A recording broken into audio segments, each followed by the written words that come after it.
The Charlotte Ledger Podcast is a member of the Queen City Podcast Network. Hey, it's Tony Mecia with the Charlotte Ledger, and you're listening to the Charlotte Ledger Podcast. You can find out more about the Charlotte Ledger at thecharlotteledger.com. We have several different, wonderful, locally focused newsletters that you can sign up for to get smarter about your community. Check it out. I'm talking today with Amy Hillis. She's the co-founder of Social Pet Hotel and Daycare. It's a Charlotte company that has 3 locations in Northlake, Monroe Road, and Pineville. And we're going to talk, as you might expect, about everyone's favorite topic, pets. Specifically, we're going to talk about the pet care industry in Charlotte and Amy's experience with entrepreneurship, getting started in pet care, and what that's like and how it's going. Amy, welcome. Hi, Tony. Thank you so much for having me. Okay, I'm going to put all my cards on the table here and confess that I grew up not as a dog person, but as a cat person. And only recently was I persuaded by my family to allow us to get a dog. And I'll just say that there are times of joy with that dog, and there are times where, frankly, we kind of question that decision. So I'm not here telling you I'm a great lover of dogs. I mean, I got nothing against dogs, but I'm not really passionate about dogs. But I'm guessing that someone like you, that if you choose to get into the dog care business, that you have a great passion for animals. And so before we start talking about the business and the industry, what's your background with animals? Yeah, so we won't hold it against you that you're not a dog lover. That's okay. But my background, when I was growing up, I was actually not allowed to have a dog. We had other pets. We had fish. We had a rabbit. We had other pets, but I was never allowed to have a dog, and I wanted one so badly. And so I always joke with my parents, this is an overreaction to a repressed childhood. But, as soon as I moved out on my own and I moved to Charlotte, that's when I got my first dog.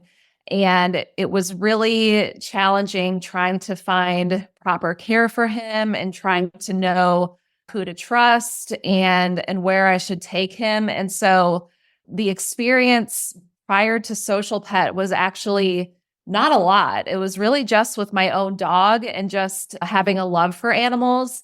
And that's something that we'll probably talk about a little bit later, but there was not a lot of experience. And so moving into the industry, being exposed to all of these different breeds and different personalities, that's what really escalated, what started out as a love for dogs to really being a passion for this industry. And I think that's kind of the unique thing about this industry is that there's not a lot of experience that's actually required, but I did have a passion for business and for being an entrepreneur. And so being able to combine those two things, that love of animals and then wanting to have my own business, that's what really catapulted this idea into reality. Yeah, I mean, a lot of times when people start their own businesses because of things that they see that are out there that they're like, hey, I could do that better. Or, hey, this doesn't exist. I'll bet there are people like me who want this thing to exist. And you were a teacher for a number of years. You were in education. I think you started Social Pet in 2014. Is that right? Yes, that's right. And you were at J.M. Robinson Middle School in South Charlotte. So what made you want to take that leap from teaching into starting your own business? Yeah. So, I was at J.M. Robinson Middle School for 9 years, and it was a fantastic place to work. I loved my team. I loved the principal. It was a really, really great experience. But there was something that was just truly missing for me. I just felt like I didn't totally fit in. And, I was happy, but I felt like if I'm not, really excited about being here, then I don't think I'm going to be excited about being at any school because it really didn't get better than that. And so my husband was getting his MBA at Queen's University around 2012. And one of the projects was to work on a business plan. And so he actually created the business plan and he started this first. And after he graduated, we were talking about it and we realized there really was a need for a higher end pet care facility, a business that's truly professional, something that treats the dogs as the individuals that they are, and had a really positive and exciting customer experience. That just didn't really exist in Charlotte at that time. And so he created the business plan. And then when we talked about who was going to quit their job first to start this, it was always going to be him. But then as we kept talking about it, financially, it made more sense for me to leave my job. He was in commercial property management, and so his salary could support the two of us much better than, my educator salary could. And so in 2014, when we opened Social Pets, I was the one who left my job, and I was there every day, 7 days a week, 13 hours a day. And then it was after about a year that he joined. Once we got to that point where it was more challenging to not have him involved than to be involved, then that's when he made that leap and he left his job. And then we were both working with Social Pet full time. Okay. Yeah, I'd like to dig down a little bit into that because right now, I mean, it just seems like there are a lot of pet care places out there and they're all called hotels, spas, and they seem, and I don't really know, I don't go inside of these places, but it looks to me like they're very nice places. But at that time, was it just like, come board your dog and they're kind of in a cage? I mean, what were you seeing as a pet owner? What was the opportunity there to set yourself apart? Yeah, so we were seeing two different things really in Charlotte. We were seeing the franchise, and Charlotte has a lot of franchises in it. There's, national franchises with all of these different brands, and most, if not all of them, are in Charlotte, and there's multiple of them in Charlotte. And so we saw that side of it where there were these beautiful facilities, anything that you could want in terms of amenities, but that was something that was not attainable for us, at least at that time, because we were just starting it with the two of us. We are not backed by any private equity or anything like that. So we were going to be limited in some of those bells and whistles that we could provide. On the other end, though, was sort of your typical mom and pop stereotypical kennel where, kind of like you said, you just drop your dog off, they play all day, maybe they spend the night. Maybe you can get a hold of somebody at the front desk to ask how your dog is doing if you have a question, but otherwise you drop them off, you kind of forget about them.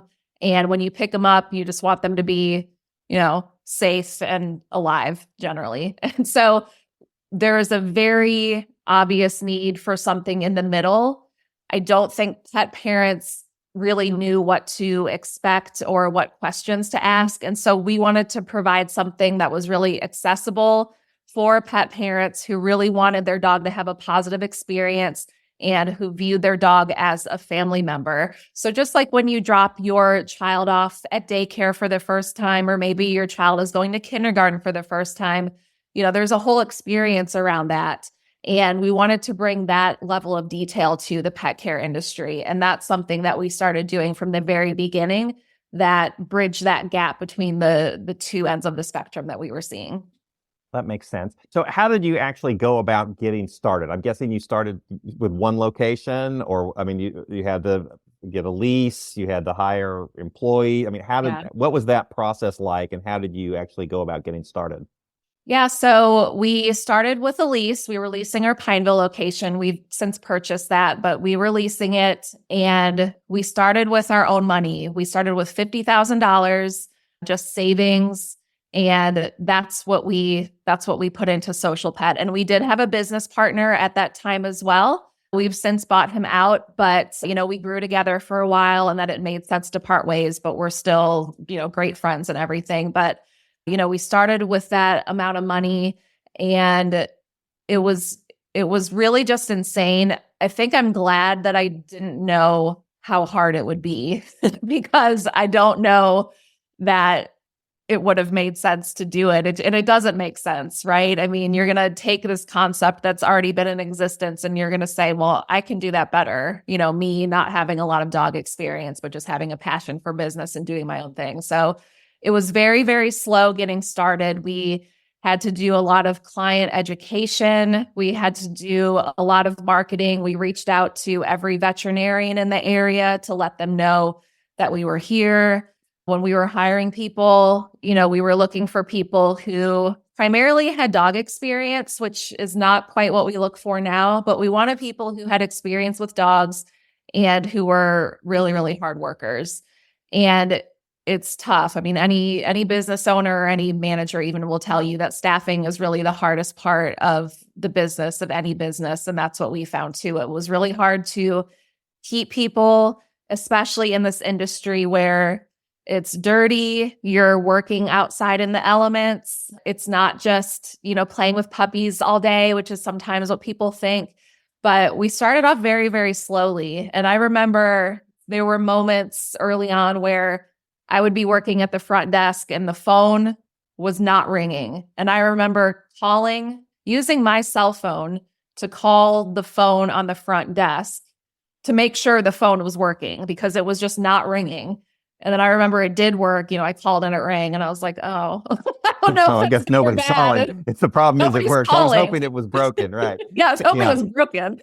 Yeah. So it was just really, really slow getting it started. But, I was so hands-on and then Bill was so hands-on when he started. We were just obsessed over making sure it was done right and that our vision as the business owners was being executed every single day with every detail. And we just knew that we had to succeed. There was no fallback plan. And we were just so appreciative of every single client and forming those relationships with them. And a lot of those clients are still with us today, even, with their current dogs or with new pets that they've gotten. So it was 13 hours a day, 7 days a week. We didn't pay ourselves for a long time. I didn't take any type of paycheck for about 6 months. So you just, you put everything in it and you do what you can to be able to succeed and make it work.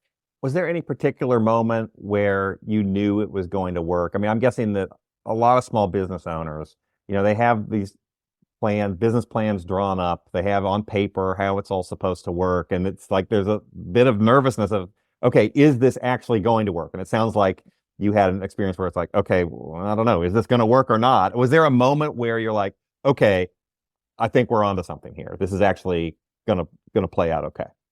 Yeah. So we had a moment actually about a year after we opened, maybe 2 years. I think it was about a year after we opened. And what we were finding is that there were a lot of really great dogs that were not fitting well in a large group. And at that time, that's primarily what you saw was large group play, a group of 30 dogs out there with a few people. And there were a lot of dogs that were great and they loved to play for a little bit, but they would get too anxious in the large group or they would start to get reactive. And we were like, this is something's not right here. We need to figure out what to do. The answer is not to just keep them all one-on-one separate from each other. So we went to a conference and we learned about the concept of enrichment daycare, which is small groups, one-on-one play, but you're engaging them mentally as well as physically. And when we heard that, we were like, okay, that's it. That's going to be the thing that can differentiate us in this really, really saturated market. And so when we came back and we started implementing that, that's where it really caught on. And that's where we started to see our occupancy climb and then our revenue per dog per day climb because we were offering something different that other facilities were not offering. It's a really difficult model to implement, but that was the moment that we knew, okay, even if other players come into town, no matter what happens, there's going to be a need for this. We can accommodate the dogs that nobody else can. And but so I'm just curious though, how do you communicate that? I mean, I think like you said, a lot of people, they drop the dog off and then they pick the dog up at the end of the day. And yeah, the dog might be having a great time, might be very enriched, but how does the pet own? I mean, the dog can't communicate that necessarily to the owner, right? So how does the owner know? I mean, how do you make that case to the owners that no, we're not just throwing a tennis ball around here in the backyard. We're actually doing something that is really good for your dog. How do you let that be known? Yeah, so we do a lot of client education. So back at that time when we were transitioning from that all-day play model to the enrichment model, we had a lot of conversations with pet parents and we were explaining what was going on and what we were seeing. We were also showing them pictures and showing them videos of their dog, comparing what we were seeing in that large group where maybe the dog was just kind of hiding in the corner or just laying around all day or getting overstimulated. We were comparing that to then what we were seeing in a small group environment and a one-on-one environment. And so when we were transitioning that model, we let clients know your dog is going to be a better fit for this enrichment style program. Your dog is a really intelligent breed, or they've got a lot of energy. They're still a puppy, and we want to be able to customize a play group just for them. And that's what we do. So we allowed them to try that enrichment daycare model at the same price as the all-day play model because it costs more to do enrichment. It's a smaller group, a staff-to-dog ratio of 1-4, 1-5 instead of 1-10. So it costs more money to implement that, and that cost does have to be passed on to the pet parent. So we needed them to understand that this was not just some money grab to charge a higher price. This is actually what we're seeing with their dog. And so the videos, the pictures, and the fact that we allowed them to try it at the same price as that all-day play package, that's really what worked, and that's what helped convince people. And even though dogs can't talk to us, we could still see in their body language that things were different. And so we were able to capture that in the videos as well, is that the body language of the dogs, it was indicating a lot more joy, a lot more playfulness, and then the dog is dragging the parent into the building every day versus just kind of being indifferent about whether or not they come. So it's all about that communication. And when the dog still goes home tired, that's what a lot of pet parents want. I want you to wear out my dog. And so we wanted it to be a healthy tired, not a stressed out tired. So kind of like if you have a day of meetings or something all day, you come home and you're mentally drained and that doesn't feel good. We don't want that for our dogs either. We want it to be that healthy balance of play and rest. And so we were able to communicate that for the pet parents. That's really fascinating. I mean, I do think there is this trend that's been in the last, decade plus of people really treating their pets like members of the family. And you see this, you go to the airport and people are carrying their dogs. You go to a restaurant, there are dogs out at restaurants. What does that mean for your industry? I'm guessing it's good because people really want what's best for their pets, like you're saying, they're willing to pay for it. But what is that like for your industry? I'm guessing it also creates sort of high expectations. Talk about that a little bit about what that change and sort of how we view our pets means for the pet care industry. Yeah, the family dog, it really has transitioned, I think, that view of the family dog over the last couple of decades. And, for some people, their dog is their family pet. And, they have their human children and you've got the family dog, and that's great too. But the focus is more on the human family members, and that's okay. But then for a lot of people, their dog or their dogs are their whole world. They may be providing an emotional support service, and not an actual emotional support dog, but just, somebody who's gone through a difficult time or who's had a tough life. That dog often has not let them down in the same way that people have let them down. And so we really want to do everything that we can to honor that relationship. And it comes back to our mission. And our mission is that we exist to enrich the lives of dogs and the relationships they share with those who love them. Anything that we do is going to come back to that mission. And that's how we make decisions for all of our revenue streams. So we offer daycare, we offer lodging, grooming, and training. And with our additional services, everything needs to serve that purpose to enhance that bond between the dog and the parent. So we have daycare parties, for example, where every month there's a different theme and there's a party, and the dog gets to play and have different treats and do different activities and get their picture taken. And we want pet parents to know that their dog is safe and happy and that they can have peace of mind knowing that their dog is in good hands. We serve a lot of clients who are extremely busy. They've got demanding careers or demanding family life, and pet care should not be something that they have to worry about. We should be the bright spot in their day. And when they come to pick up their dog, it should be really the best part of their day. They get to hear all of the great things that their dog did. They get to see their dog excited to see them come back. And so, we tell our team, you're not just doing dog daycare. You are providing peace of mind and you're making people's lives possible. I think a lot of people think, as you mentioned, that it's just a matter of I drop the dog off, they play with the dog, they take care of the dog, and they turn the dog back over to you at the end of the day. But people might be surprised to learn that, like other professions, that the pet care industry has industry conferences, professional associations. And I know you've been recently to the Owners of Dog Daycares conference. the International Boarding and Pet Services Association conferences. What are those conferences like? What do you talk about? And what are some of the newest trends in pet care?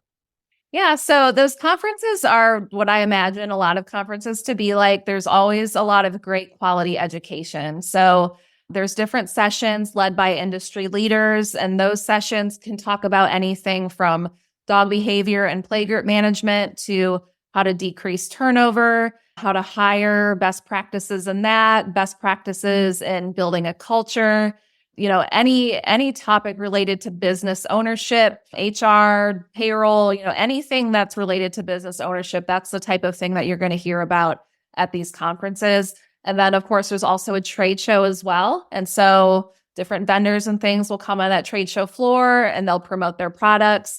And the other thing that we're seeing now more on trade show floors and as part of the education is certification and this awareness of certification. So the pet care industry has a very low barrier to entry, and I'm evidence of that. I did not have a lot of experience with animals before coming into this industry. So it was up to me to find that education and that certification to make sure that we were doing the best job possible. So we're seeing a lot more trends in the value of continuing education, the value of third-party certification.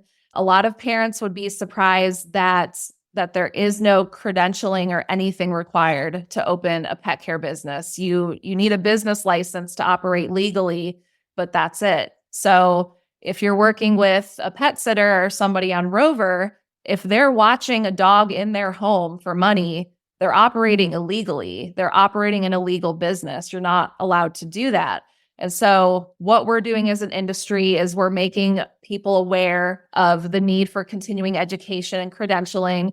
And then in terms of trends in the industry, I think sort of what you were talking about, this humanization of pets and the pet being not just, a side family member, but actually a member of the family. We want to provide as many enriching experiences as possible. So we're seeing a lot of creativity now in the ways that we can communicate with pet parents and also show that their dog can have a really good time. So for example, on Christmas Eve, we did a package. It was an add-on package where we would read the dog a bedtime story. We would read the night before Christmas, and we would give them a belly rub, give them a bedtime snack. And in the morning, we provided a toy that they could unwrap because it was Christmas Day and the dog deserves to wrap presents too.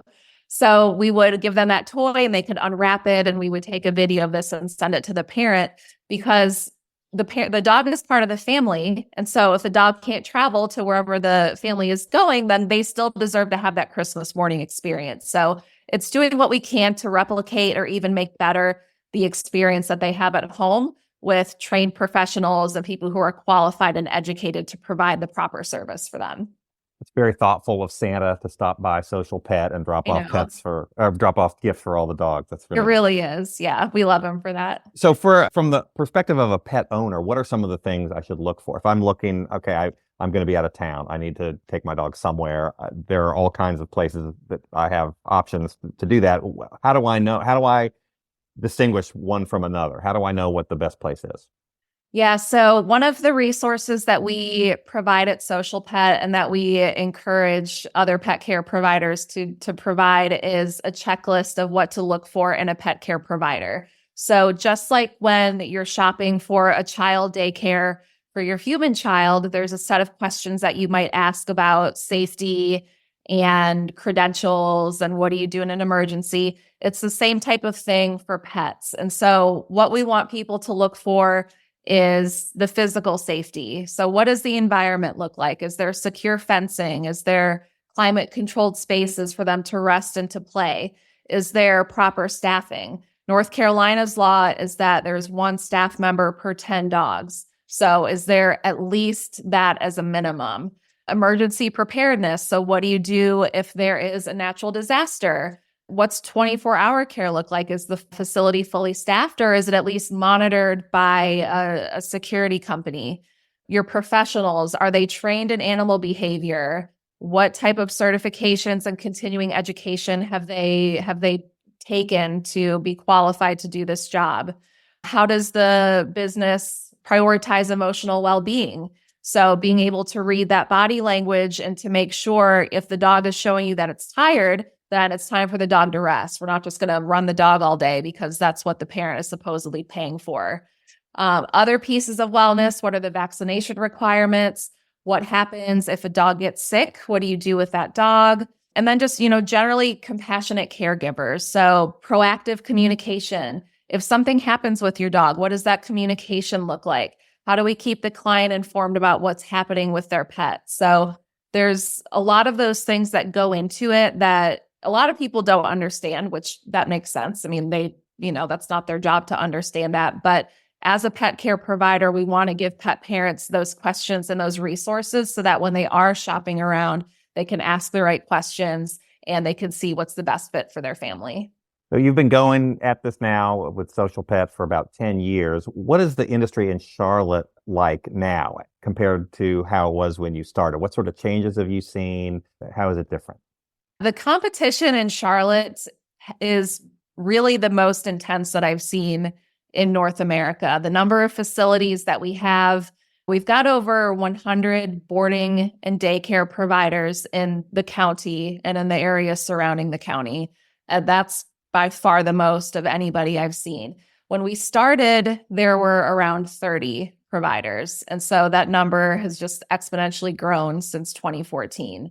And what we're really competing with is not just those big franchises, but also, the neighbor kid next door who's walking dogs for $5 a pop.